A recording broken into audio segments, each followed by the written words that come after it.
আয়াত ৪১ ইন্নাল্লাহা ইউমসিকুস সামাওয়াতি ওয়াল আরদা আন তাজুলা ওয়ালাইন যালাতা ইন আমসাকাহুমা মিন আহাদিম মিন বাদিহি ইন্নাহু কানা হালিমান গফুরা। অনুবাদ: নিশ্চয় আল্লাহ আসমানসমূহ ও জমিনকে ধারণ করেন যাতে তারা স্থানচ্যুত না হয়, আর যদি তারা স্থানচ্যুত হয় তবে তিনি ছাড়া কেউ নেই যে তাদেরকে ধরে রাখতে পারে। ১ নিশ্চয় তিনি অতি সহনশীল, অসীম ক্ষমাপরায়ণ। তাফসীর ১ নং ফুটনোটের বিবরণ।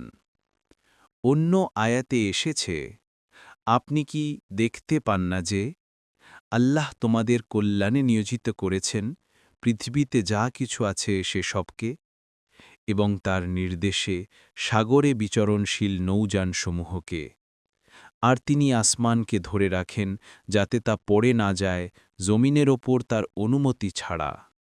নিশ্চয় আল্লাহ মানুষের প্রতি স্নেহপ্রবণ, পরম দয়ালু।